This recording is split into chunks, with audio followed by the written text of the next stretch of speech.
I welcome all of you to another chapter in the novel Nectar in a Sieve. So, welcome to my channel, Science and IT in One. So, let's start. Chapter 7. Nature is like a wild animal that you have trained to work for you. So long as you are vigilant and walk warily with thought and care, so long it will give you its aid. But look away for an instant, be heedless or forgetful, and it has you by the throat.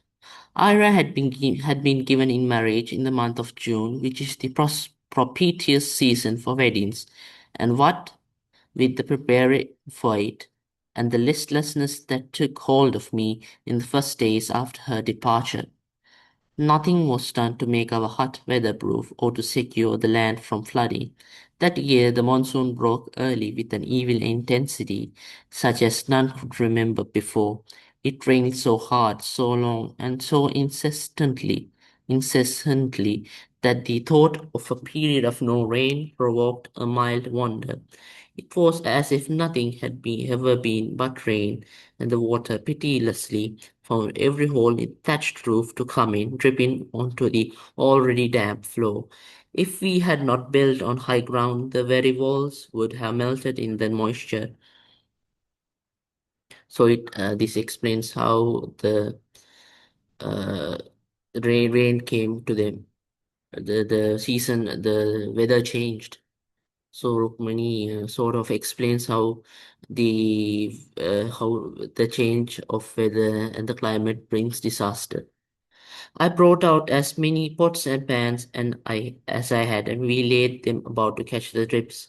But soon there were more leaks than we had vessels. Fortunately, I had laid in a stock of firewood for Ira's wedding, and the few sticks that remained served at least to cook our rice.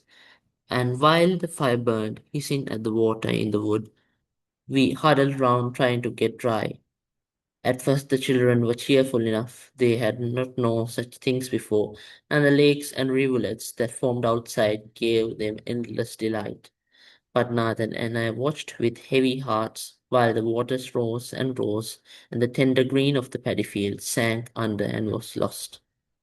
So it brings out how the cultivation of Nathan and Rukmani eventually gets destroyed due to the rain. It is a bad season, Nathan said somberly. Somberly means sort of very, very heartbroken and very down, crestfallen. The rains have destroyed much of our work. There will be little eating done this year. At his words, Arjun broke into doleful sobs, and his brother Thambi followed suit. They were old enough to understand, but the others who weren't burst into tears too, for by now they were cramped and out of humor with sitting crouched on the damp floor, and hungry since there was little to eat. For most of the food had gone to make the wedding feast, and the new season's harvesting lay outside, ungathered and rotting due to the water which gathered in their paddy fields and engulfed the paddy. I hushed him as best I could, throwing a reproachful glance at my husband for his careless words, but he was unnoticing, sunk in hatred and helplessness. As night came on, the eighth night of the monsoon, the winds increased, whining and howling around our hut, as if seeking to pluck it from the earth. Indoors it was dark, the wick burning in its shallow saucer of oil, threw only a dim wavering light.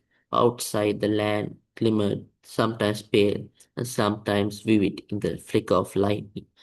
Although the light in there, the only source of light, the wick in the hut gave a dim wavering light. The land outside was very bright due to the lightning. Towards midnight, the storm was at its worst. Lightning came plowing at the sky almost continuously. Thunder shook the earth. I shivered as I looked, for I could not sleep, and even a prayer came with difficulty. It cannot last, Nathan said. The storm will abate by the morning. Even as he spoke, a streak of lightning threw itself down at the earth. There was a tremendous clap of thunder when I uncovered my shrinking eyes, I saw that our coconut palm had been struck. That too the storm had claimed for its own. In the morning, everything was calm. Even the rain had stopped, and the fury of the night before, an unnatural stillness lay on the land. I went out to see if anything could be saved of the vegetables, but the and vines were battered and broken, torn from their supports and bruised. They did not show much sign of surviving. The cornfield was lost. Our paddy field lay beneath a placid lake on which the children were already sailing bits of wood. Many of our neighbors fared much worse than we had. Several were homeless, and a group of men who sheltered under a tree when the storm began. 6 had been killed by lightning. Carly's hut had been completely destroyed in the last final fury of the storm. The roof had been blown away bodily. The mud walls have crumbled. At least it stood until the worst was over, said Carly to me, and by God's grace we were all spared. So people in the village, they are very sort of religious and very sort of superstical. They believe in a lot of the unseen things for their emancipation and for their side support. She looked worn out in the many years I had known her. In the many years I had known her, I had never seen her so deflated. She had come to ask for some palm leaves to thatch the new hut her husband was building, but I could only point to the blackened tree, its head bitten off and hanging by a few fibers from the withered stump. We must thatch our fruit roof before the night, I said. The rains may come again. We need rice too. Nathan nodded. We may be able to buy palm leaves in the village, also rice. He may went to the granary in a corner of which the small cloth bundle of our savings lay buried. It had been heavy once, when we were newly married. Now the faded rack in which it was tied was too big, and the ends flapped loosely over the knot. Nathan untied it and counted out 12 rupees. One will be enough, I said. Let us go. I will take two. We can always put it back. In the village, the storm had left disaster and desolation worse than on our own doorstep. Uprooted trees rolled their branches in ghastly fashion over streets and houses, flattening them, and the bodies of men and women indiscriminately. Stick and stones lay scattered wildly in angry confusion.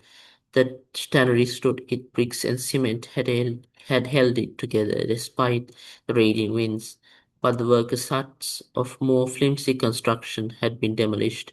The thatch had been ripped from some where others stood. There was now only a heap of mud, with their owners' possessions studying them in a kind of pitiless decoration. The corrugated iron shacks in which some of the men lived were no more. Here and there we could see the iron sheets in unexpected places suspended from treetops or blown and embedded onto the walls of houses still left standing. There was water everywhere, and the gutters were overflowing into the streets. Dead dogs, cats, and rats cluttered the roadside or floated starkly on the waters with blown, distended bellies. So it brings out a graphic image of the dead bodies and the bloated and the blown up bodies of dead animals, dogs, cats, rats. It is said that they floated starkly on the waters with blown, distended bellies. They were scattered on the roads uh, or found dead floating on waters. People were moving about amid this destruction, picking out a rag here, a bundle there, hugging those things they thought to be theirs, moving haltingly and with a kind of despair about them. People we knew came and spoke to us in low voices, gesturing hopelessly. Let us go, I said. It is no good. We'll come back later. We turned back, the 2 rupees unspent. Our children came running out to meet us, their faces bright with hope. The shops are closed or destroyed, I said. Go inside. I'll get you some gruel presently. Their faces faded. The two younger ones began crying listlessly from hunger and disappointment. I had no words to comfort them. At dusk, the drums of calamity began. Their grave, throbbing rhythm came clearly throughout the night, each beat, each tattoo echoing the mighty importance of our human endeavor. So this also brings out a sort of foreshadowing onto the future calamities that the family would face. Uh, yeah, it brings out that about the future calamities they are to face in the future. And the this passage is very important. I have seen some. It has been asked for some context questions. uh, this says how there is a quite sad tone in this place. It is said how the about death. It symbolizes death and sorrow. I listened. I could not sleep. In the sound of the drums, I understood a vast pervading doom. See here, the foreshadowing. But in the expectant silences between my own disaster loomed larger, more consequent, and more hurtful. We ventured out again when the waters had subsided a little, taking with us, as before, 2 rupees. This time things were somewhat better. The streets were clear, huts were going up everywhere. My spirits rose. To Hanuman, first rise, said Nathan, excited. The gruel we had been swallowing had almost been plain water these last few days. I quickened my steps, my stomach being heaving at the thought of food. Hanuman was standing in the doorway of his shop. He shook his head when he saw us. Oh, you have come for rice, this, he said. They all come for rice. I have none to sell, only enough for my wife and children. And yet you are a merchant who deals in rice. And what if so? Are you not growers of it? Why then do you come to me? If I have rice, I do not choose to sell it now. But I have told you, I have none. We ask for only a little. We'll pay for what we have. See, here's the money. No, no rice. But wait, they say Biswas is selling. You can try to Biswas.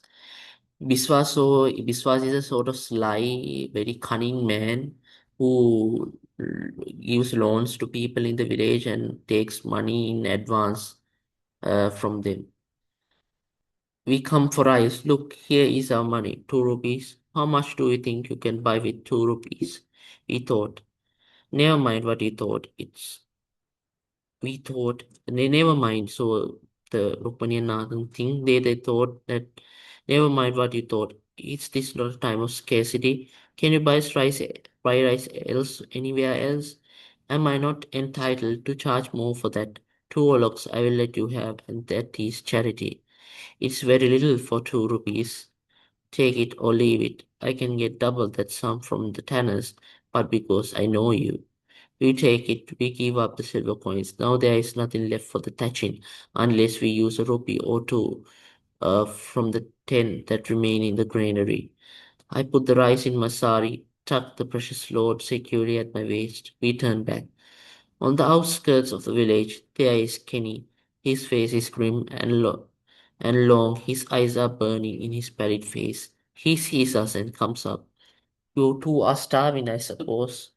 I tap the roll at my waist. The grains give at my touch. So Rukmani is quite happy that she feels the rice at her waist. We have a little rice. It will last us until times are better. Times are better. Times are better, he shouts. Times will not be better for many months. Meanwhile, you will suffer and die, you meek suffering fools. Why do you keep this ghastly silence? Why do you not demand, cry out for help, do something? There is nothing in this country, oh God, there is nothing. So, Kenny shouts and sort of is desperate, is in desperation to seeing the sufferings of the poor. So he rants, what we would say in a quite colloquial tone, rants about this fish shrink from his violence. What can we do? What can he mean? The man is raving. We go on our way.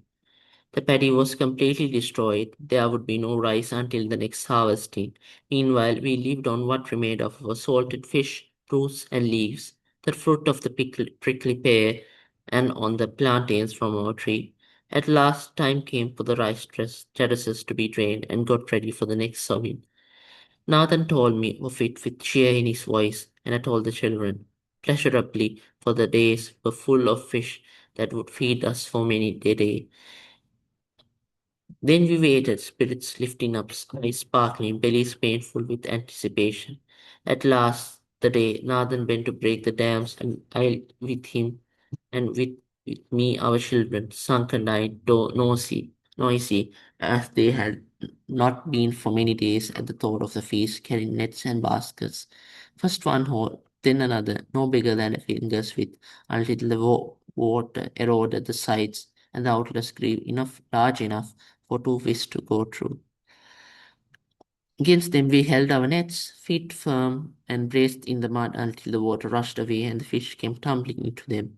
When the water was all gone, there they were caught in the meshes and among the paddy, shoals of them leaping madly, wet and silver and good to look upon. We gathered them with flying fingers and greedy hearts and bore them away in triumph, with a glow at least as bright as the sun on the shiny scales. Then we came and gathered what remained of the paddy and took it away to the thresh and winnow.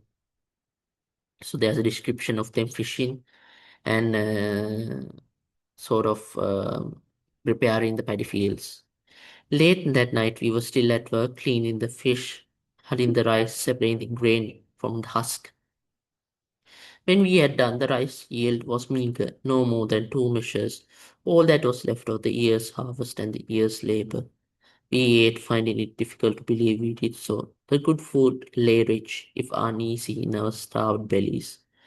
Already the children were looking better, and at the sight of their faces, still pinched but content, a great weight lifted from me. Today we would eat, and tomorrow, and for many weeks until the grain lasted. Then there were fish, cleaned, dried, and salted away, and before that was gone, we should earn some money. I would plant more vegetables, such dreams, delightfully, orderly, satisfying, but the stuff of dreams preyed like, and a sleep, much sleep, deep and sweet and sound, as I had not known for many nights. It claimed me as I sat amid the rice crusts and fish scales and dry salt. So with that, we come to the end of the chapter 7, and as a conclusion, we could say that the chapter 7 talks about the calamities that Rukmani and Nardan face and how they overcame it. About there, we get a description, a sort of idea what the Kanbis was, and we also get a knowledge of Hanuman, the rice vendor, and Kenny's character too.